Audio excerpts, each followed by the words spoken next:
Bienvenidos a su podcast de Confianza Tangente. Hoy estamos un poco desvelados después de unas elecciones bastante atípicas y poco sorprendentes en nuestro país hermano El Salvador. Me acompañan Javier Soria, su podcaster de confianza también, que escuchan a cada rato, y Rafael Párraga, que nos acompaña también, salvadoreño, analista político. Bienvenidos al set, mucha. ¿Cómo están? Bienvenido, Rafa. Gracias por la invitación, Juan Diego. Cansado, la verdad, es una buena manera de resumirlo. Fue una jornada muy intensa, desde la apertura de los centros de votación ayer hasta, ¿qué te digo?, las 4 de la mañana, hora de cierre para los que hacemos análisis, por lo menos en esta ocasión, y sin parar, pero ahí estamos, pendientes. Sí, es que les cuento que Rafa estuvo el fin de semana en El Salvador, descubriste las elecciones ahí in situ. Y me gustaría empezar con eso, que nos contaras desde tu perspectiva, cómo viste la dinámica electoral, también cómo ha sido el proceso de la transmisión de los resultados. Yo estuve viendo, por ejemplo, medios locales y pequeños denunciando poca cobertura a la prensa en los centros de votación, algunas personas de las juntas receptoras de votos que denunciaban que no se les dejaba entrar a su centro o que habían sido, digamos, nombradas en 2 centros, pero también del otro lado tenés declaraciones de la jefa de la misión de la OEA diciendo que todo está transcurriendo con normalidad y al mismo tiempo a candidatos de partidos tradicionales y hablando de fraude, entre comillas, fraude, sobre todo el FMLN y de Arena. Sí. Entonces, contanos cómo viste la cosa.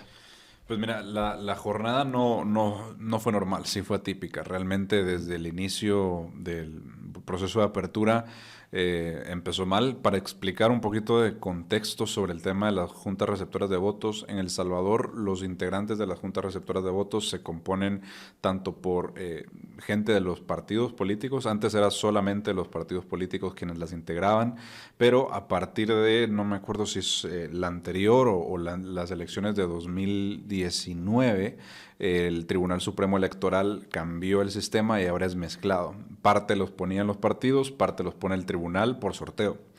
¿Qué pasa? Que a raíz del impago de la deuda política a los partidos, no hay dinero para logística, para poder, pues, operar en el día D, como le llaman los partidos al día de las elecciones, por lo cual la gran mayoría de las juntas receptoras de votos se conformaron por sorteo del tribunal. ¿Qué pasa? Te obligan a ir a una capacitación, obviamente, para poder saber qué hacer el día de las elecciones, y luego el día de las elecciones se te entregan tus credenciales. Tú te presentas al centro aproximadamente a las 4 de la mañana, el centro te abren las puertas a las 5 aproximadamente, y a las 7 tienen que estar instaladas las mesas, listos para abrir el centro. ¿Qué pasó? Que mucha gente de la que había salido sorteada llegó a las 5 de la mañana y no les entregaron credenciales. Les dijeron que ya estaban completas y ya estaban conformadas las mesas, y no se les dejó asumir la posición que el Tribunal Supremo Electoral les había notificado que tenían que jugar el día de las elecciones. Entonces, claro, es un problema porque había multas de más de $100 para las personas que fueran sorteadas y que no llegaran. Y al mismo tiempo creo que también se iban a imponer restricciones migratorias si uno faltaba el día de las elecciones. Ahí empieza mal la cosa. Y luego lo siguiente que es atípico es que no se le permitió acceso a la prensa al proceso de apertura. Entonces ya veníamos con el precedente de que gente que tenía que conformar las JRBs no podía entrar al centro de votación, y nadie sabe cómo se integraron las mesas, nadie sabe, no hubo transparencia en el proceso de conteo de papeletas, de revisión de que estuvieran completo todos los paquetes que envía el Tribunal Supremo Electoral, y no hubo supervisión por parte de la prensa. Luego la jornada durante el día transcurrió normal, que creo que es por donde vienen los informes de las misiones de observación, porque realmente fue pacífico. O sea, algo que marcaba mucho las elecciones en El Salvador es que en los tiempos fuertes de Arena y del FMLN esa rivalidad a veces escalaba a tema de violencia, de agresiones físicas. No se dio nada de ello. De hecho, en los centros de votación que yo fui, en el Departamento de la Libertad, vi muy poca afluencia de gente, muy tranquilo, y solamente presencia de los partidos Nuevas Ideas, PDC, Cambio Democrático y alguno del FMLN. De Arena no vi un solo vigilante, nadie en la mesa. Y es primera vez, yo he estado involucrado en los procesos desde 2014, 2015, 18, 19, 21 y nunca había visto tanta homogeneidad, digamos, entre los miembros de los partidos en los centros. La jornada transcurre normal y es a partir del cierre de los centros de votación que cambia mucho ese aire de tranquilidad que había durante el día entero, con el matiz de que por segunda vez Nayib Bukele rompe el silencio electoral, el presidente bajo licencia, y sale a dar una conferencia de prensa convocando o digamos llamando al voto para retener la mayoría calificada en la Asamblea Legislativa. Esto es tipo 4 p.m., una cosa así. Más o menos. De hecho, yo ya venía manejando de regreso a Guatemala. Ya. Sí, porque las mesas cerraron a las 5. A las 5, correcto. Sí. Y así fue, si no me equivoco, en la elección de 2021 también. Hay un momento en la tarde donde Nayib, en calidad de presidente, decide romper el silencio electoral, que está establecido en el Código 175 del Código Electoral, si no me equivoco. Ellos pueden salir hablando, no tienen por qué ocultarse de las cámaras el día de las elecciones, pero no pueden hacer un llamado al voto. Y bueno, no tengo constancia, como sí lo tuve en 2021, de ver que subiera el número bueno, la afluencia en los centros de votación a partir de ese llamado. En 2021 sí se vio bastante marcado. En este entiendo que no cambió mucho. Y creo que los informes de las misiones de observadores no han llegado a cubrir la parte del escrutinio. Por eso es que creo que la mayoría apuntan a que la jornada transcurrió con normalidad, porque es cierto, antes de las 5 de la tarde, aparte del tema de la apertura, había sido bastante normal. Sí, y a partir de las 7 de la noche hasta ahorita tenemos una contabilización de las actas anormal, si lo comparamos con otros periodos, otras elecciones en El Salvador. Antes de preguntarte tu opinión, Javier, quiero anunciarles que tenemos como patrocinador a Madera San Miguel. Ellos están anunciando un armado de muebles de melanina con un 50% de descuento para los oyentes de Tangente. Así que si ustedes van a San Miguel, digan que son oyentes de Tangente y les dan su 50% para este armado de muebles. Que este sábado es el taller. El taller se va a realizar este sábado 10, de 2 a 4 de la tarde, para inscribirse al taller y para que les aparten su espacio, porque se llenan los espacios. Pueden llamar al 2269-0808. Así que llamen, aparten su espacio y van a armar sus muebles, porque ya se llenan y se socan. Y en serio son buenísimos, los muebles se arman fáciles y los pueden poner en cualquier parte de su casa, de su apartamento, donde sea. Sirven también para poner los libros, eso me sirve a mí. Así que vamos, Javier, a ver, contanos tu apreciación. Creo que lo más importante es saber que estaba en juego. El juego no era el resultado electoral. Sabemos que Nayib Bukele caminaba hacia lo que es básicamente una entronización. Total. Como Napoleón, colocándose la corona encima él mismo. Sí chocan, obviamente, esos gestos de arrogancia de Nayib, tal como romper la veda sobre el tema electoral. Con las urnas todavía abiertas, es que lo realiza, y las irregularidades que Rafael está caracterizando. Eso no va a mermar la legitimidad de Nayib. Creo que en este caso lo que estamos viendo es cómo él, además de que ha configurado el mapa político de El Salvador, tanto físicamente, o sea, de hecho, la geografía política de El Salvador ha cambiado. También, obviamente, el landscape político. También lo legal, pero en este caso incluso lo que no ha cambiado puede pasar encima sin ningún recato y sin ningún problema, lo cual no quiere decir necesariamente que las ilegalidades que él comete es falta de legitimidad, al contrario, sale fortalecido de estas urnas con eso. Entonces, ¿qué sí estaba en juego en este caso? Era el espacio democrático en El Salvador. Básicamente ¿existe o no existe una oposición funcional en El Salvador que tenga cierto espacio? Tanto en el discurso como verdaderamente ejerciendo los cargos de elección, y también el rol de la prensa. Y eso es lo que se ha contraído, prácticamente desaparecido en este caso, y es, creo yo, lo más peligroso que estamos viendo en este momento. Entonces, creo que esa claridad es importante tenerla en cuenta. Nadie duda de que iba a ganar Nayib y que iba a ganar cómodo con una supermayoría. No es que sea anecdótico, por supuesto que los votos tienen que ser contados bien. Esa elección los guatemaltecos, vaya que la tenemos en este momento clara y tatuada a fuego. Pero esto era realmente lo que se estaba jugando y de por sí ya iba mal. O sea, la oposición encara estas elecciones fragmentadas, imposible, acuerdos mínimos, tanto en lo polar de FMLN Arena como había un par de candidatos más, me parece. Así irrelevantes son que están a la par y realmente nosotros que supuestamente sabemos de esto no manejo los nombres, seguramente Rafa sí. Pero lo que te digo es, no son capaces de hacer un frente común y obviamente eso además castiga en los sistemas de alocación de escaños, por ejemplo, te castiga obviamente no ir en un frente común en estas condiciones. Entonces, el resultado de esto ¿qué es? Es el rey Nayib, para el cual El Salvador se va a quedar pequeño. Verdaderamente sin oposición virtualmente, de facto y también de forma. Con una comunidad internacional horrorizada de cómo puede él pasar encima de las formas en este momento. Pero además hay datos bien interesantes. Yo no sigo todos los días la política de El Salvador, pero habitualmente. Y sí hemos visto cómo Nayib ha ido increciendo su relato del mito fundacional de El Salvador, que me parece que es una de las cosas más importantes, que no tienen que ver con números electorales, con diputados, ni con cuánto margen él gana, sino simplemente se aposta en el palacio y sale a dar un discurso de la victoria donde él realmente lo que te está haciendo en este momento es contándote cómo nació El Salvador moderno. Y es un relato potente y es un relato que tiene vicios de verdad y también tiene y esconde una gran mentira y esconde la agenda verdadera de perpetuación en el poder que él maneja y de expansión, te diría yo. ¿Y cuál es ese mito? Es un mito que suena bien, porque obviamente las historias simples, bien contadas, son muy potentes. Y lo que te está contando ahí prácticamente es, nosotros somos un paisito chiquito que ahí estaba y que era un proxy de una guerra entre dos potencias. Es un poco como el discurso de Pep Guardiola cuando estaba en el Barcelona y te decía que somos Cataluña, un partido ahí, un paisito que se conforma con victorias simbólicas que nos llenan mucho de orgullo.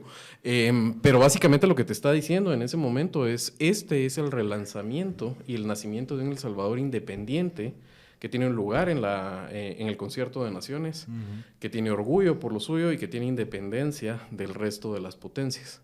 Lo cual realmente no es así. Es un país, además, que depende en gran medida, digamos, o sea, la economía de El Salvador es una economía de bienes no transables, es una economía muy dependiente todavía en gran medida de las remesas.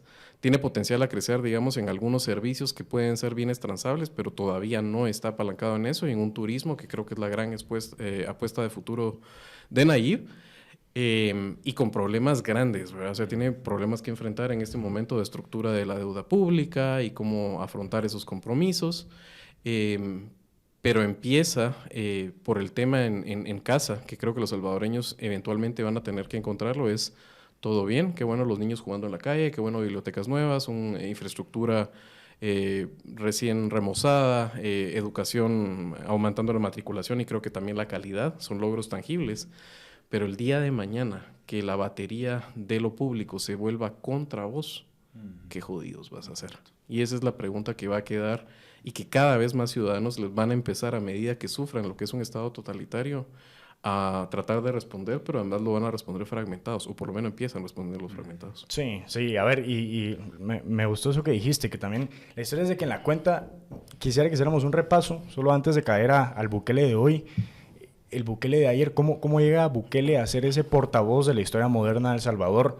¿Cómo llega Bukele a convertirse en Bukele? Creo que podríamos repasar un poquito, tal vez, Rafa, si te parece, su paso por la alcaldía de San Salvador. Bueno, creo que antes estuvo en Nueva Cuscatlán, creo. Sí. Después de El Salvador, se pelea con el FMLN y después esa su entronización en el poder.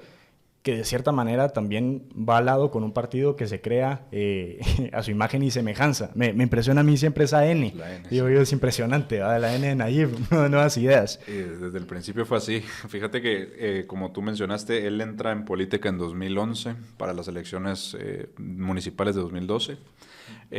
Y corre por la alcaldía de Nuevo Cuscatlán. Nuevo Cuscatlán es un municipio muy, muy pequeño. Hoy en día pues ya es más grande. Recordemos que se redistribuyeron los distritos y ahora Antiguo Cierto. Cuscatlán, Zaragoza y Nuevo Cuscatlán son uno mismo.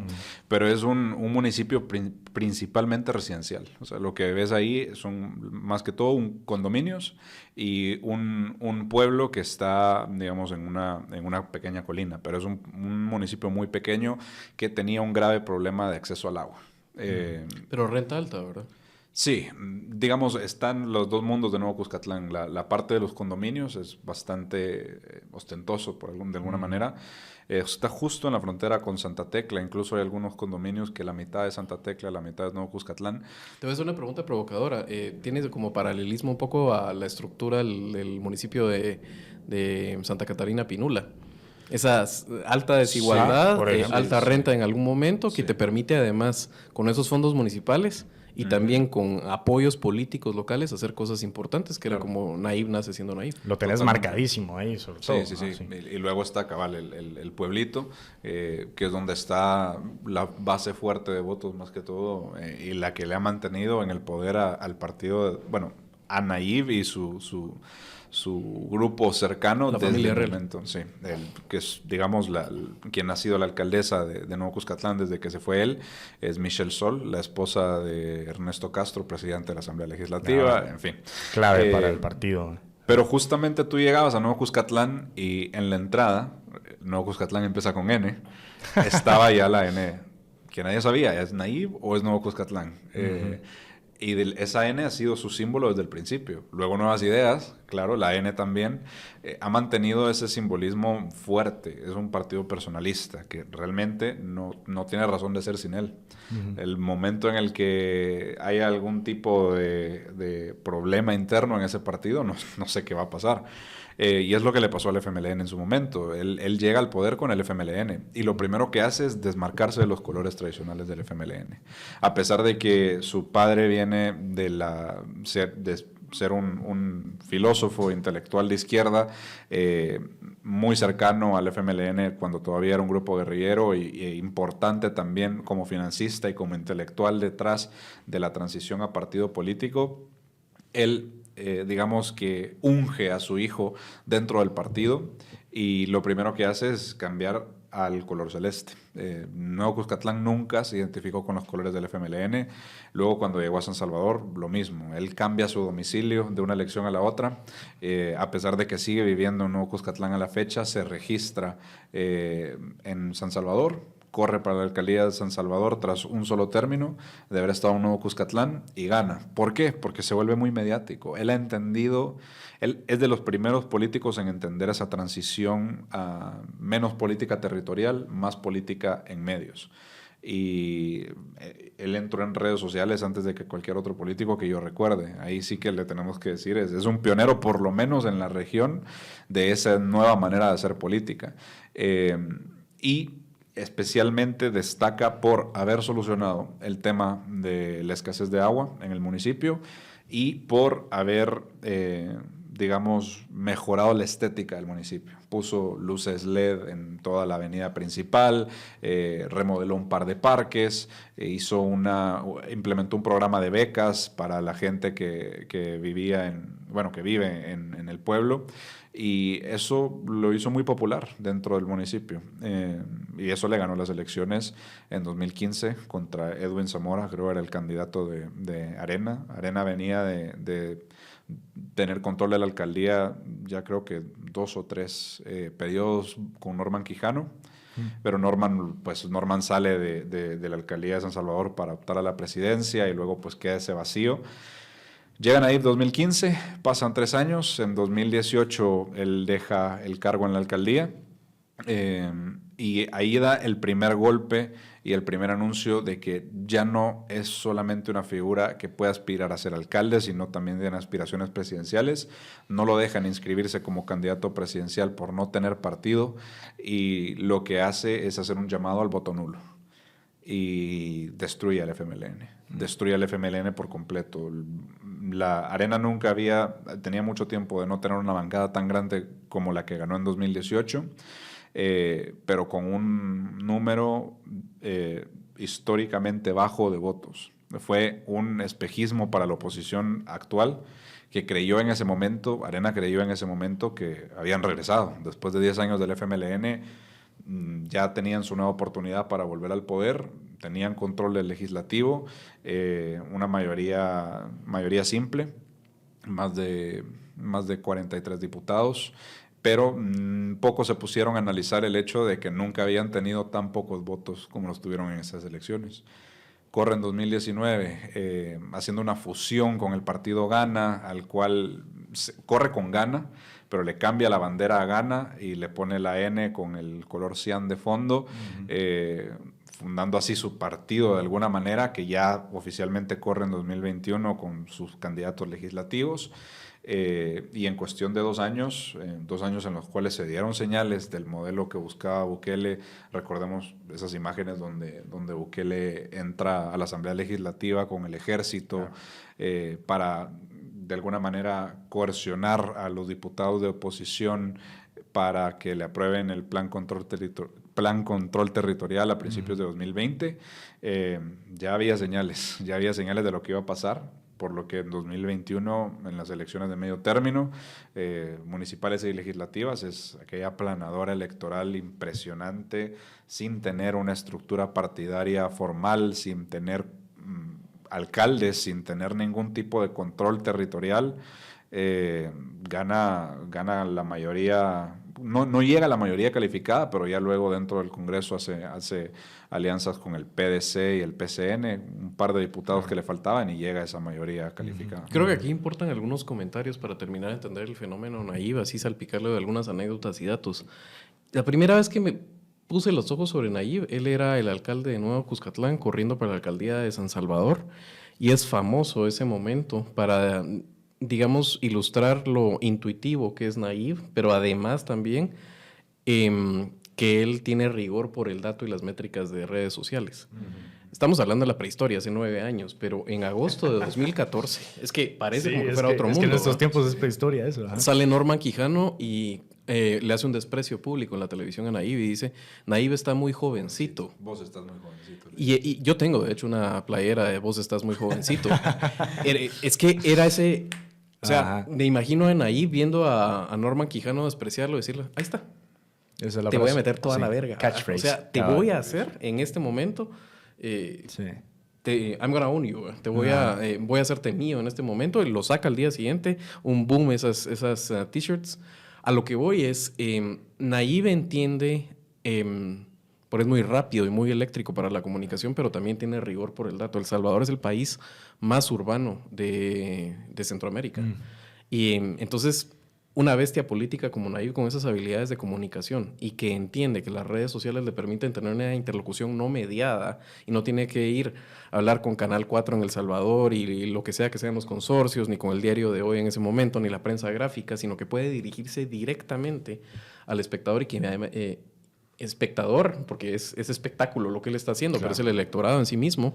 Esa es una parte. Y la otra parte es que él entiende que tiene que apalancarse con resultados. Si es las prioridades de política pública en El Salvador o no, es otro debate, pero que tienen que ser resultados que se midan, esas luces LED que estaba hablando Rafael, esos proyectos cosméticos en algún momento, son resultados que se entregan y se pueden hacer con una vigor que no se había visto en El Salvador. Y la otra cosa que es importante entender de por qué no lo miran venir es el mito de las estructuras partidarias.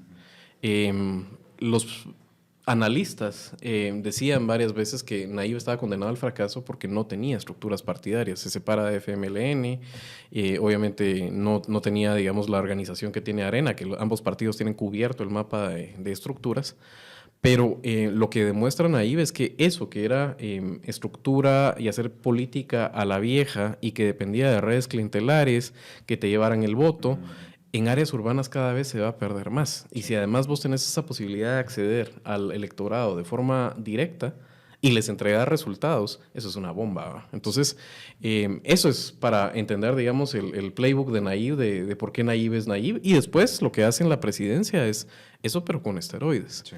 Tiene además la pandemia y a diferencia del presidente aquí en Guatemala, que habría tenido una oportunidad en ese momento de zafarse las cadenas de los compromisos que podía haber traído y dar resultado, hace un proyecto para robar. Nayib no es que no sea un saqueador de lo público, que lo es, se sabe claramente, ¿verdad? O sea, que hay un proyecto cleptócrata detrás de lo que está haciendo, hay muchas compras dudosas y es muy difícil en este momento hacer periodismo de investigación ex post. Han saltado por los aires todos los candados republicanos. Pero sí entrega resultados. Sí es una persona que en el momento entiende que la pandemia es agarrarle el ritmo a las cosas. Rápido va a estar la gente vacunada. Rápido vamos a hacer hospitales. Rápido después de eso empezamos con el tema de la educación. Sí. No va el camino de la negociación con las pandillas, entonces me tiro full. Pero cuando es full es hasta lo profundo. Y los centroamericanos, vaya, que tenemos un gusto por la autocracia en este caso. Entonces, ¿qué tenemos hoy en día? Sin ningún recato, las cárceles inmensas, tenemos 1 de cada 1,000 salvadoreños en la cárcel, es una tasa impresionante, creo que el país que viene a la saga después de eso es Ruanda. 0.7. A veces El Salvador 1.70, después viene Ruanda con 0.57. Imagínate, o sea, imagínate eso, o sea, es una diferencia brutal la cantidad de salvadoreños que están en este momento encarcelados sin debido proceso, creo que son más de 22 veces que ha prolongado este estado de excepción. 24 veces, imagínate. Entonces, en este momento estás hablando de una persona que ese es la salida de él, ¿verdad? Una persona que le toma el pulso a los tiempos, entiende el ritmo, entiende la estructura del electorado, cómo se compone, cómo dirigirse a ella, es dinámico, tiene que apalancarse con resultados y después de eso, faraón. Ha habido también un factor no voy a decir de suerte, pero que hay cosas que ni él se esperaba que le pasaran. O sea, lo que tú dijiste, que los analistas decían que estaba condenado al fracaso, él mismo lo decía. Hay entrevistas de él donde con mucho criterio decía, es que es imposible en El Salvador ser presidente fuera de los dos partidos grandes. O sea, no da la matemática. Los dos partidos se disputan entre 1 millón de votos cada uno, el padrón electoral se mantiene bastante estable, normalmente no votan más de 2 millones de personas, es imposible ganar sin uno de esos dos partidos. Incluso creo que muchos nos esperábamos que ganaran 2019 porque hubo una fracción interna en Arena que se olía que podía ser desastrosa, pero creo que ni siquiera en primera vuelta. Sí, nadie esperaba que ganara en primera vuelta. Y eso él sí lo decía, no solo es muy complicado ganar fuera de Arena del FMLN, es imposible ganar en primera vuelta. Y te hacía la matemática y eso creo que era el argumento de todos. Y cae como... Pero si me permitís, ahí el otro tema que es, no es suerte, es error de cálculo del rival, pero como en fútbol, el rival también juega. Sí. Se equivocan pensando que pueden frenar a Nayib a través de meterle zancadilla en el Tribunal Supremo Electoral y dejar que no se termine de constituir nuevas ideas. Nayib tiene en ese momento la habilidad, aquí en Guatemala sonará lo que hizo Carlos Pineda. Carlos Pineda tenía o sea, estaba tratando de aprender eso. Lo que pasa es que no es la fuerza de la naturaleza que es Nayib. O sea, Nayib uno puede ser un detractor encendido de él, pero lo tiene que reconocer varias cosas que no tenía en su arsenal Carlos Pineda. Pero digamos, es un momento en que Carlos Pineda cambia de partido rápidamente. Nayib lo hace, pero lo hace no solo con mayor eficacia, sino como decía Rafa, se adueña del partido de una forma que no lo pudo hacer el propio Pineda. De hecho, vimos cómo alguien que era la secretaria general del partido lo termina traicionando para ayudar a sacarlo. Pero básicamente, en ese momento, el error de cálculo el bipolio de la política salvadoreña en ese momento hace es que lo pueden encunetar en esas elecciones.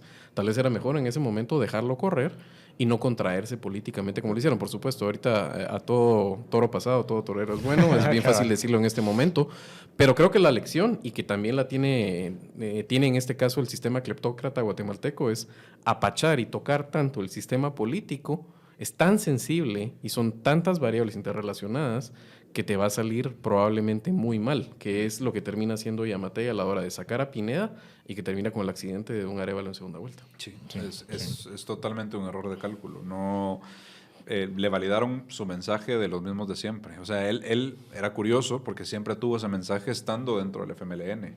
O sea, él era digamos, un disidente dentro de la estructura partidaria que siempre se peleaba con la cúpula del partido. De hecho, llega un punto donde se ve, él quiere que lo echen. O sea, él provoca como puede a los miembros de su propio partido, incluso se aísla a sí mismo como alcalde, porque en El Salvador, al igual que aquí en Guatemala, hay consejos plurales y depende del porcentaje de votos que obtenga cada partido, cómo se distribuye el consejo municipal, y él entra en enemistad directa con sus propios concejales del partido FMLN. Empieza a provocar, busca de qué manera la cúpula se harte de él y él quería que lo echaran. Lo leyó muy bien, supo que dentro de esos partidos no iba a funcionar, no iba a poder legitimizar su mensaje. Así es. Y si él salía del partido lo podían considerar una especie de traición, la base del voto duro del FMLN que lo apoyaba. Así que como de una manera magistral, de hecho, consigue que lo expulsen. Un incidente donde incluso hay una especie de agresión, creo que le tira una manzana a una concejal y le dice bruja, el comité de disciplina del partido lo echa y luego cuando no lo dejan correr es que no hay manera luego de eso de ir en contra de su mensaje de que hay una oligarquía política que viene manejando al país desde la guerra civil y que tiene que de alguna manera romperse esa tradición de 30 años de bipartidismo. Lo que él ahora, y en el discurso de ayer dijo de manera bastante inteligente, es el fin de la posguerra. Termina toda la ola, logró colocar a FMLN y Arena como un producto de la guerra. Y en el mismo bando. En el mismo bando, cuando pasaron... Imagínate cuando eran antagonistas. Exacto, o sea, gente que se estuvo matando por muchos años entre ellos y que yo te puedo decir con toda certeza y estando dentro del proceso político y de un partido en El Salvador, no he conocido una rivalidad tan radical como la de esos dos partidos, al punto que, como tú mencionabas con muy buen criterio al principio del podcast, no se pueden poner de acuerdo ni siquiera hoy en día. Sí, es que es impresionante. Y mira, se detectan patrones fáciles, vamos, porque tenés, con lo que dijiste, ustedes escucharon la canción que sonaba en el discurso de Victoria. It's the end of the world as we know it. Entonces, o sea, exactamente, estás... El fin del mundo. O sea, como la imagen con la música, con lo que proyectas es impresionante, está muy bien orquestado. Y lo decíamos un poco en el manual de Bukele que tenés, en realidad no hay que complicarlo tanto, simplifiquémoslo. Atacás un problema básico, vámonos a Nuevo Cuscatlán, el agua, problema básico. Lo emparejas con temas cosméticos que vos decís, pones bonitas las calles, haces cosas tangibles que se puedan ver y que son resultados que le entregas a la gente al día siguiente. Y después entronizas tu imagen. Tenés un enemigo, es importante. Tenés un enemigo, clave número uno, el populista. Tenés que tener un enemigo y todo es culpa de ese enemigo.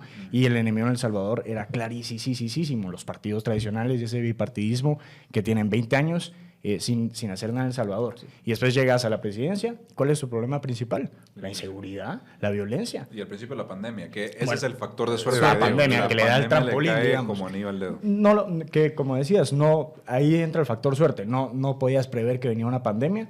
Entra y la sabe utilizar bien, pero ¿qué viene después? Pero el plan de seguridad. ¿Quiénes supieron utilizar bien la pandemia? Aquí tenemos un ejemplo de un fracaso total. El tema importante es que tenía que soportar desde 2019 hasta 2021, 3 años, más de la mitad de su gobierno, con una oposición muy, muy fuerte en su contra. Total. ¿Y qué es lo que pasa? Llega una pandemia que neutraliza la oposición. Porque tú, como diputado opositor, no podés estar en contra del presidente que está queriendo sacar adelante al país durante una pandemia. Si te pide un estado de emergencia, se lo tenés que prorrogar. No podías ponerte en contra de él. ¿Y ahí qué pasa? Empieza a excederse en muchos aspectos dentro de su gestión, porque es cierto que luego la gestión de la pandemia en El Salvador empieza muy bien, pero se empieza a convertir un poco autoritaria en algún momento y ya no había manera de frenarlo. La Sala de lo Constitucional, el equivalente a la Corte de Constitucionalidad aquí en Guatemala, le declara inconstitucionales prácticamente todos los decretos de la pandemia y él abiertamente en ese punto, ya erigido como una figura muy popular, muy legitimizada por su trabajo con la pandemia, dicen, pues no me importa. No me importa que sea inconstitucional, yo lo voy a hacer. Y es lo que dice ayer en su mensaje. ¿Ustedes creen que nosotros podíamos ganar la guerra contra las pandillas con el fiscal Arenero? ¿Ustedes creen que podíamos ganar la guerra contra las pandillas con los magistrados de la Sala de lo Constitucional? Abiertamente reconoce que en el momento en el que entra su mayoría legislativa, destituye a los magistrados y al fiscal de manera deliberada, sin justificación, nada más por decir, esto fue algo pragmático, fue algo que sí, puede ser antidemocrático, pero es que nosotros no estamos debilitando la democracia, la estamos refundando. Ese es el mito fundacional de todo populista. Todos son democráticos, pero todos creen que la democracia previa, todo el entramado republicano que existía antes de que ellos llegaran al poder, era una democracia enferma y ellos son el antídoto, son la solución, y eso es lo que estamos viviendo. El inicio de una era democrática al estilo de cualquier país autoritario que lleva en su nombre República Democrática. En fin, ¿qué te puedo decir? Cabal, ¿no? Y ya que mencionabas mitos, hablando de mitos, también existe un mito de que a veces si te salís a tomar tu copita o tu cerveza, no te va a pasar nada al día siguiente y vas a amanecer como nuevo, pero son mitos, porque usualmente siempre es bueno tomar ahí un protector hepático para salvarte de ese mal gusto al día siguiente. Entonces, Party Smart es una pastillita que se lo toman cuando saben que se van a echar sus traguitos así en buenas conversaciones y al día siguiente amanecen nítidos como nuevos. Lo encuentran en supermercados y farmacias. 100 quetzales el paquete de 10 pastillas, súper asequible, recomendadísimo. Ahora sí ya regresamos a hablar también de mitos también que rompe Bukele. Javier, ¿qué mitos se te ocurren que Bukele entierra con su participación ahora y con su entronización en el poder? Hasta 2029 dicen algunos. Yo digo, en 2029 veamos qué va a pasar, porque si burlaste la Constitución 2, 3, 4 veces, tenés todo, sos un gobierno de partido único, es que puedes hacer lo que querrás, sos el arquitecto de un país, tenés todo el poder bajo tus manos. ¿Qué lecciones y también qué impacto nos deja en la región vos? Yo creo que es el sol alrededor del cual empiezan a orbitar las figuras políticas en la región. A ver, si la caracterizamos, creo que lo de Nicaragua es una situación que si se mantiene es porque hay una base de la población que tiene una identidad con el régimen, pero básicamente es por el control que tiene de las instituciones, especialmente de las Fuerzas Armadas Ortega. Esa situación en algún momento tendría que ceder. La situación en Honduras es una situación de insatisfacción general y de futilidad, y es producto también de un bipartidismo bien instalado en la cultura política hondureña y que los proyectos políticos en Honduras sí se trastocan con redes altamente corruptas y con mafias y con redes especialmente de ilícitos y narcotráfico, claramente. ¿Qué nos va quedando? Costa Rica siempre ha estado muy lejos de las dinámicas políticas de Centroamérica, pero tiene en este momento, así es, Está tratando tiene de en este imitar ese momento modelo fracasando, pues, pero... Sí, pero digamos que en este momento tiene una popularidad interesante Rodrigo Chávez y tiene además legitimidad todavía para ejercer el cargo, y creo que el sistema político y la cultura en Costa Rica nos hace pensar que si bien las instituciones se pueden doblar, tal vez ahí no se van a romper. Tal vez ese es como el cerco sanitario, diría yo, de Nayib caminando hacia allá. ¿Qué nos queda? Guatemala. La papeleta es complicada porque Arévalo pretende legitimarse y dar resultados, pero con formas democráticas, formas y fondos democráticos. Eso es... Muy by the book. Sí, yo creo que está despertando cierta pragmatismo en algunas cosas que estamos viendo en sus primeras semanas. Le criticaban, por ejemplo, el tema de haber felicitado a Bukele. Creo que sí es un error de comunicación de su equipo haberse saltado las normas, se podía haber esperado para eso. Tiempos, pues, pero digamos que también entiendo que no se va a pelear con el popular, ¿verdad? O sea, si algo no quisiera hacer en este momento es un presidente centroamericano que está en la mirilla de Bukele. Jamás. Entonces, diplomacia. Pues, no le ha sentado muy bien el tema.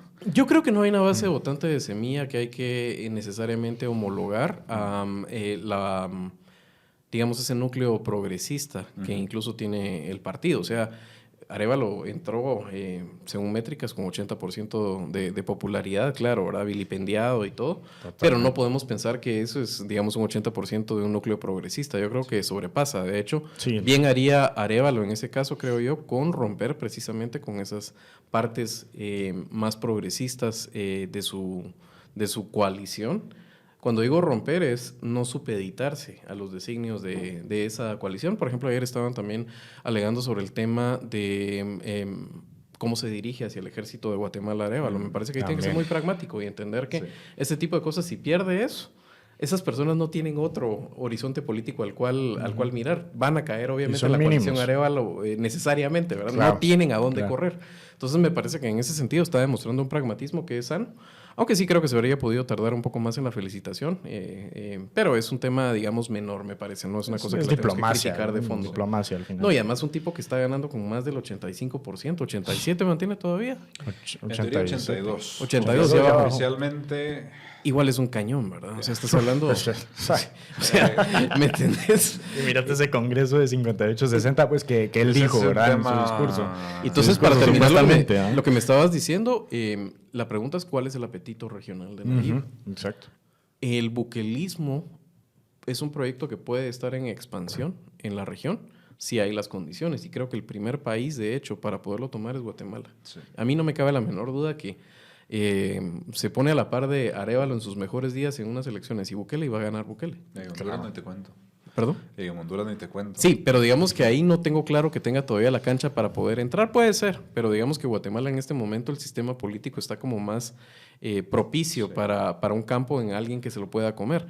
Y hay condiciones para hacerlo. Es insultantemente joven todavía Nayib. 40 y pocos. ¿40 qué? ¿46? No, 40 y... No, con 42. Tiene como 41. 42 fue electo. Tiene como 41, 42, no más. 42. 42. Este año cumple 42. Imagínate. Este año cumple 42. Este año cumple 42 años. No, 43 cumple este año en julio. Ok. Él podría perfectamente avecindarse en Guatemala y esperar 5 años y la ley le permitiría correr como un guatemalteco de origen. Sí. Es que nos reímos, pero es absolutamente cierto. ¿Por qué creen ustedes que ha habido una romería de políticos guatemaltecos en tiempos de elecciones que van a coquetearle a Nayib y Nayib lo que les da es calabazas? Nayib no va a ser idiota, no va a abaratar la marca de la AN dándosela ¿a quién? A Suri Ríos. A Neto, ¿se acuerdas cuando Neto Brand quiso llegar ahí a tocar puertas? Exacto, a Pineda, a todos esos payasos que han pasado por ahí tratando de buscar la bendición de Nayib. Nayib va a venir en el momento que o lo pueda hacer él o sea una persona pero completa y absolutamente leal a él. Sí, claro. Y en ese momento sí lo puede bendecir. Y podemos ver la expansión del buquelismo. Entonces, la papeleta en ese caso en guatemalteca es difícil, porque no es solo, digamos, el proceso interno en contra de la cleptocracia corporativa autoritaria, y que lo mejor que puede hacer en este caso, digamos, es fracasar, pero no perder la esencia y mantener abierta la ventana democrática, sino también probar que esa ruta puede entregar resultados comparables a lo que el electorado guatemalteco voltea a ver a El Salvador y también, de hecho, también voltea a ver a México, y en ambos, con amplios detractores, pero ambos son proyectos políticos exitosos. Dos casos de éxito, y legítimos en este caso, y que una base de la población entiende que está recibiendo resultados. No tenemos aquí que estar de acuerdo en esta mesa de si es cierto eso o no. Creo que de hecho tal vez podríamos estar de acuerdo en decir que no es necesariamente eso cierto, pero de que se siente y que exitosos a nivel de legitimidad y de potencia electoral, totalmente. Lo son. Cuando analicemos México, ese va a ser un tema interesante también, el apadrinazgo de AMLO a Sheinbaum, por ejemplo, y ese crecimiento de Morena. Rafa, apreciaciones de El Salvador y el modelo en la región. Mira, es realmente complicado de analizar. O sea, no creo que ahorita si lo podemos excedernos o quedarnos cortos. Porque yo ahorita mismo me atrevería a decirte que de los mitos que podría romper Nayib si llegara a tener intereses de expandir su proyecto a nivel regional, rompería en Guatemala el de que no se puede ganar en primera vuelta. Sí. Y eso que Guatemala parece una enfermedad del sistema lo fragmentado que está, pero es un antídoto realmente para evitar procesos como el que está llevándose a cabo en El Salvador. En El Salvador era muy complicado sacar a los dos partidos, incluso creo que por la ley electoral no va a poder desaparecer ni el FMLN ni Arena. Ambos llegaron a los 50,000 votos mínimos y ambos yo creo que por lo menos Arena va a tener un diputado, no sé si el FMLN va a lograr tal vez en San Salvador alguno. Aún así, con toda la reforma que ha hecho, no logran desaparecer esos dos partidos, que creo que se van a refundar de manera interna. Pero es un fenómeno muy atractivo, es un modelo que además, preocupantemente, en este caso sí tengo que decirlo, sufrimos mucho de miopía. Estamos viendo resultados inmediatos y eso evidentemente le hace muy popular y le legitima. Sin embargo, no estamos viendo que tenemos precedentes de casos como el de Bukele en Nicaragua, donde en su momento también fueron muy populares. Y creo que hay muchas lecciones en la historia de casos parecidos a los de él. Creo que él es particular, creo que ahí sí le voy a comprar su discurso de que está haciendo historia porque está haciendo todo este entramado de una manera muy distinta y en un contexto creo muy complicado para haber llegado hasta donde está, pero el atractivo es cada vez mayor, la popularidad es cada vez mayor, tanto en el país como fuera de él, y creo que marca muy fuerte la tendencia que no solo es regional, sino que es global, de deterioro democrático. La democracia me parece que cada vez tiene una percepción peor en muchas partes del mundo. Se percibe como el culpable del no cumplimiento de las satisfacciones ciudadanas. Yo no compro su discurso. No creo que sea meramente por la democracia que no se logran transformar esas demandas en outputs dentro del sistema político. Pero evidentemente, al ser el sistema político que llegó a dominar el mundo a partir de la caída del muro de Berlín, de alguna manera u otra, es el principal culpable al que la gente busca. Y gente como Bukele no solo está validando la creencia que tiene mucha gente, especialmente joven, de descontento hacia la democracia, sino que está demostrando que hay un modelo alternativo que da resultados. Sí. Entonces es peligroso. Los datos del Latinobarómetro 2023 son escalofriantes. Si le pueden dar una chequeada, es un análisis que hay que leer y ahí comprendes un poquito esa percepción que tiene la gente de la democracia y esos aplausos y abrazos que les dan también al autoritarismo, y por eso ves la consolidación de figuras autoritarias también ahorita. Dale, Javier. Sí, Bukele nunca va a conceder que él es antidemocrático, pero por eso es que la educación de las élites, en este caso, es importante, y que sean élites, además, que no se desconecten del pulso de los países, porque si no, entonces se pierde la rectoría, como sucedió en Guatemala. Las élites han perdido totalmente la rectoría del país, y en este caso las élites políticas y también las económicas en El Salvador, a las cuales él ha sometido, de hecho. O sea, ha roto esas coaliciones muy viejas. Entonces, solo para refinar el tema, lo que la gente está dispuesto a transar, más que democracia, que digamos termina siendo como muy abstracto, son libertades por resultados. Entonces, el tema es cómo mantener un Estado que no pierda su vocación. La vocación tiene que ser, obviamente, entregar resultados, y resultados a la mayoría, porque es el caldo de cultivo para estos autoritarismos que obviamente terminan importándonos a los que tenemos los referentes históricos de decir estos casos generalmente terminan muy mal. Que de hecho, la pregunta aquí retadora para ustedes sería, ¿pueden pensar un caso autocrático que termine relativamente bien con perspectiva histórica? Y casi que digamos lo que vamos, y creo que Nayib lo ha pensado, que es un tipo inteligente, creo que no le tenemos que considerar que es un tipo capaz.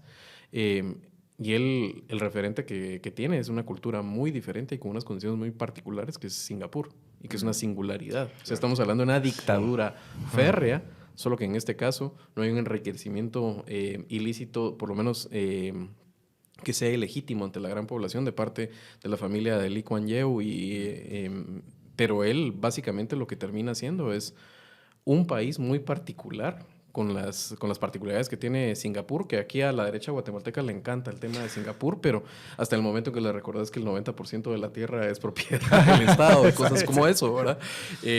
Entonces, son pocas las posibilidades que realmente tenemos de pensar en estas autocracias que no, si es que no se reinventan, ¿verdad? O sea, y después los procesos que dejan pueden ser frágiles y los regresones. Uno puede pensar que en el general Park en Corea, puede pensar en Kemal Atatürk en Turquía, decía, no son muchas las referencias de procesos autocráticos en los cuales después se abre la democracia y termina bien. Algunos pueden decir Pinochet, eso, cabal. Algunos pueden decir Pinochet aquí, ya más cerca en las vecindades latinoamericanas. Pero lo que estabas diciendo es importante, Juan Diego, es no perder de perspectiva que esta historia la hemos visto antes. Por eso es que estamos varios con el ojo puesto y si no somos anti-Nayib, somos muy escépticos de Nayib. No es porque neguemos sus resultados tangibles, sino es por saber si esas son prioridades y también por saber cómo terminan estas historias de gente que concentra demasiado poder. El tema de la prensa no lo hemos hablado, eso, es lo último que quiero cerrar. Mencionar. Es dentro de los enemigos que cuenta Nayib después de haber destrozado, porque ahora ya no puede hablar de Arena y de FMLN. El enemigo número uno es la prensa. Sí. La prensa en El Salvador cada vez es más difícil ejercerla. Totalmente. Y él claramente los pone ya como los enemigos de esas narrativas globalistas de las grandes potencias que quieren someter al pulgarcito de las Américas otra vez a sus designios. Los cita, los señala en el discurso y ahí los periodistas que están ahí hablan de los señala, sí, peleándose con el país. El país y sí, totalmente eso es otro. El discurso de ayer es muy ejemplificante de lo que se viene. O sea, él ha sido muy claro en los pasos que ha ido dando. El tema primero de la pandemia, luego el tema de la seguridad. Ahora, para mí, yo tengo una preocupación con el tema de seguridad porque es innegable los resultados que ha dado, pero me parece insostenible. Eso, o sea, resultados tiene, pero en la línea de tiempo, ¿cómo puedes aguantar esa No hay manera, tiene que haber una política pública. Todos esos estados de excepción, que ¿cuántas veces? Pues 60 veces. Miras al ministro que te dice, los mareros se tatúan 3 puntos.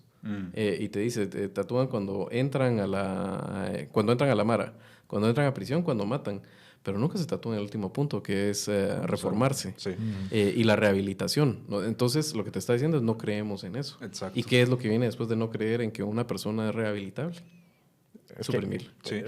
Y el régimen de excepción sirve tanto para dar sus resultados en materia de política pública como para también mantener fuera del acceso público los gastos del Estado. Ahí yo te digo, con la mayoría que se afianzó ahora, no tiene ningún problema con nunca establecer una política pública permanente, sino mantener el régimen de excepción prorrogable, porque nunca le van a decir que no. Entonces, ese es un tema interesante, pero también en los spots publicitarios que veía yo ayer en el noticiero El Salvador cuando terminó la cobertura de TCS, ahora lo que importa es la economía. Ahora lo que viene es el repunte económico, porque ha logrado captar muy bien que la gran preocupación, ahora que ya la seguridad está cubierta, es el costo de vida en El Salvador, que es grandísimo. Y el tema de las remesas, eso da para todo un podcast nuevo. Y va por esa línea. Y son 2 mensajes. Viene la lucha contra los medios de comunicación y, de alguna manera, solventar el tema de la situación económica de El Salvador, que es muy delicada. Y el tema de las pensiones es también un punto que posiblemente pueda convertirse en uno de los golpes fuertes a su administración, como lo fue en su momento el tema del Bitcoin. También que se dejó de hablar del Bitcoin de la nada en el momento que se dio cuenta que fue muy claro, impopular. Entonces, hay que ver, la ruta está muy, muy clara. Los próximos 5 años creo, van a ser bastante distintos a sus primeros 5 años. Vamos a ver un nivel de represión más fuerte a todos los cuerpos intermedios dentro de la sociedad, como lo hemos visto también en Nicaragua. Vamos a terminar... Porque, ojo, también la lucha en su discurso ayer no solo fue contra los medios de comunicación, fue también contra las ONGs. Sí, OEA, ONU y todos los organismos internacionales. Tienen que escoger muy bien, creo yo, su problema básico a resolver, así como cuando escogió la seguridad, porque va a ser su siguiente oferta y su siguiente premio bajo el brazo, como lo fue el plan de control territorial, que tiene incluso el tema que dijiste. En el plan lo puedes ver perfectamente bien. ¿Qué libertades estuvo dispuesta la gente a dejar ir en función de otros fines? Y aquí entra la frase famosa del fin justifica los medios. Pareciera que en El Salvador sí. Antes de cerrar, solo recuerdo el armado muebles de melamina de Madera San Miguel con 50% de descuento para los oyentes de Tangente. Pueden escribir al WhatsApp, repito el número, 2268-0808 para el taller de este sábado de 2 a 4 p.m. Y voy a cerrar, nos quedan 10 minutitos, pero quiero cerrar con su apreciación. con un tema que hemos relevado un poquito en la conversación. Hemos hablado mucho de Bukele, de nuevas ideas, pero ¿qué hay de ese ínfimo y humillante porcentaje de la oposición? ¿Cómo se reinventa una oposición? ¿Qué hace la oposición en estos 5 años? Porque, a ver, queden 2 diputados en el Parlamento, no es oposición. ¿Qué partidos se eliminan? Yo veo La Gana, PCN, Nuestro Tiempo, tal vez eliminados fuera de la contienda. Hablemos un poquito de eso, 10 minutitos, 5 para cada uno. Primero creo que Nayib no va a tener lujo esta vez de escoger el problema con el cual dar resultados. Creo que tiene razón Rafael, es el tema económico y es un tema que no tiene solución fácil. El Salvador no es un destino de inversión atractivo. Nayib está apostándole a la narrativa y traer una especie de inversión sentimental, ideológica. Y entonces gente como que Patrick Bet-David y ese tipo de personas que pueden estar enamoradas del proceso salvadoreño, ¿qué tanto te va a dar eso? No lo sé. Entonces por eso su apuesta, y tiene que ser así creo yo, es un poco lo que en su momento hizo Costa Rica, solo que en otro momento de apostar por servicios y especialmente por el tema de turismo, porque El Salvador no tiene mucho para dónde volverse un destino atractivo de inversiones. Además tiene ese problema de la estructura de su deuda pública, que además Nayib lo hizo más grave con su apuesta fallida por el Bitcoin. Ya se dio cuenta. Eso es lo bueno en ese sentido.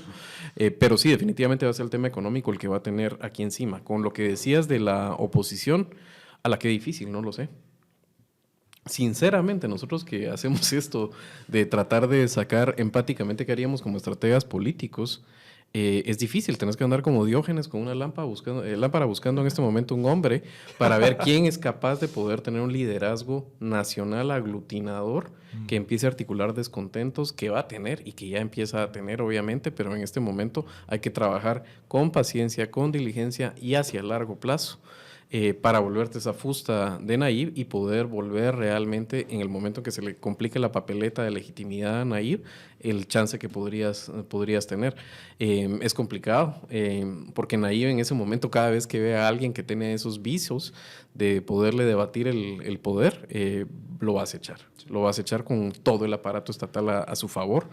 Entonces es una papeleta muy complicada. La verdad es que los países cuando caen en este tipo de situaciones, casi que estás a merced del dictador. O sea, por eso es que las referencias de en qué momento el dictador se cansa y abre la democracia, tenés que ir tirando un poco de eso, y en ese sentido creo que el reto que tiene la comunidad internacional es que Nayib no se sienta abogado, porque otra vez preparando para el momento en que se pueda hacer esa transición, tenés que ir con el libro de O'Donnell y Schmitter bajo el brazo, como estamos ahora los guatemaltecos, para tratar de que en ese caso él va a ser el duro de ese régimen a desplazar, no se sienta que no tiene opciones y que pueda ablandar su posición. Sí.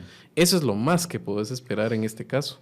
Es un juego muy largo, un juego en el cual tienes que tener mucha paciencia, mucha estrategia, y tenés que tener un par de ovarios, un par de huevos bien puestos realmente para poder jugártelas contra ese león político. Sí. Ese tema es importante, el valor que pueda tener cualquier liderazgo dentro del país. Ahorita mismo no se puede encontrar. Y te lo puedo decir con certeza de gente que he conocido de toda la vida, que se proyectaban a hacer una carrera política, de ser liderazgos prometedores. Al último presidente del COENA, por decirte algo, del Comité Ejecutivo Nacional de Arena, terminó muy mal, terminó incluso falleciendo, y ese es un poco el miedo que tiene todo el mundo ahora mismo. Toda la gente del Salvador con la que hablo me lleva por la misma vía, y te lo digo incluso yo, que en su momento estuve en un partido y tuve pues aspiraciones políticas. Te digo, yo no me quiero meter. Entonces, algo que hemos resaltado mucho nosotros es en el boletín de política que escribimos, hablando con gente de la oposición, van a tener que hacer algo parecido a lo que hizo el Faro como medio de comunicación, pero para armar la oposición se tiene que hacer desde fuera del Salvador. Desde fuera. Ahora no se puede hacer desde adentro. Y te digo, sin ser tan pesimista, no sería la primera vez que pasa esto. Nuevas Ideas se armó en Washington, ¿no? Y Arena se armó en Guatemala. Arena, y en un contexto de guerra. Entonces, no sería la primera vez. Es un poco el modelo también de la oposición venezolana, que ahí vemos, lento, cansado, tardado, pero poco a poco van. Creo que es el destino que tienen que seguir cualquier tipo de liderazgos políticos que quieran de alguna manera ponerle un tipo de oposición útil a Bukele. No lo van a poder hacer dentro del país. Así que... Tal vez es importante también la habilidad de poder poner los reflectores sobre personas más oscuras que Nayib y adefesios en este caso, pero que son estratégicos. Obviamente estoy pensando en Karim Bukele, pero habrán otros que tal vez sean más propicios para ir haciendo ese trabajo de desgaste paciente. Sí, al final, y me recalco el tema de la comunidad internacional que mencionaste porque también me parece importante. Creo que por lo menos Estados Unidos ya lo entendió. Estados Unidos ya dejó de pelear con Bukele. Y en la medida que se siga la tendencia electoral que parece que va a haber este año en Estados Unidos, va a seguir la misma de los primeros años de su gobierno, que era de total amistad entre el embajador de Estados Unidos y el presidente. Así que en la medida que no lo pongan contra las cuerdas, creo que puede surgir algún tipo de oposición, e incluso no descarto dentro de su propio partido si en algún momento empieza a caer su popularidad. Al primer error que cometa, que no pueda solucionar de manera rápida, ahí esas fricciones pueden generar un espacio incluso interno, porque su partido está plagado de gente experta en abandonar los liderazgos de los partidos en los cuales están en ese momento. No olvidemos. Un último apunte. Me pareció muy curioso las preguntas que le hacían a Bukele sobre Milei, que eso te demuestra la maestría de Bukele política, porque la verdad es que, yo creo que podemos estar de acuerdo que el Estado argentino es enorme, es innecesariamente grande. Demasiado. Que es imposible ejercer política pública con las rigideces que tiene el presupuesto argentino y ese espacio que te queda. Pero Milei es un payaso. Entonces se desmarca de Milei diciendo, pues... Tenemos profundas diferencias en cosas en las que vemos y cómo pensamos, pero con el tema de seguridad yo voy a estar para apoyarlo si es necesario, así que ministra Bullrich me puede llamar, etcétera y todo. Pero lo digo porque muchas personas en la sobresimplificación de los fanatismos, yo estoy seguro que este va a ser estoy ansioso de ver los comentarios que vamos a tener en el podcast, porque irse contra Bukele es impopular. A mí me ha tocado hacerlo, digamos. Llevo 12 años en eso. Es altamente impopular, o sea, la gente no está para estos análisis que estamos haciendo. No. Sin embargo, lo hacemos de veras porque nos tomamos bien en serio este rol y creo que es la credibilidad. Prefiero que discrepen conmigo, pero que sepan qué es lo que yo pienso y no que estoy supeditado a una agenda o que ya tengo configurado quién es el bueno y el malo por defecto. Entonces, me parece interesante esa parte de cómo toreó el tema de un Milei que muchas personas que son fans de Bukele tienden a ser fans de Milei, sobre todo cuando no están en El Salvador. Porque ahí la coalición es más amplia. Sí, pero tenés un Milei más que podría fracasar mucho más que un Bukele. No te vas a querer que te asemejen con un personaje que es 100% más débil que vos. Jamás. Eso es. Y cuando Nayib ha tenido un gasto expansivo, ¿verdad? Contrario a la Biblia libertaria que trae bajo el brazo Milei. Te comprueba la maestría de Bukele y, bueno, tendremos Bukele para largo y, por ende, análisis para largo con los pros y contras de Bukele. Lo dijiste muy bien, aquí hay que hablar las cosas como son y si hay cosas buenas hay que decirlas y si hay cosas malas también hay que decirlas y nunca perdiendo los matices y los contextos. Nos quedamos sin tiempo. Javier, Rafa, muchas gracias por estar aquí, por el espacio y por el tiempo y nos escuchamos en otro episodio de Tangente.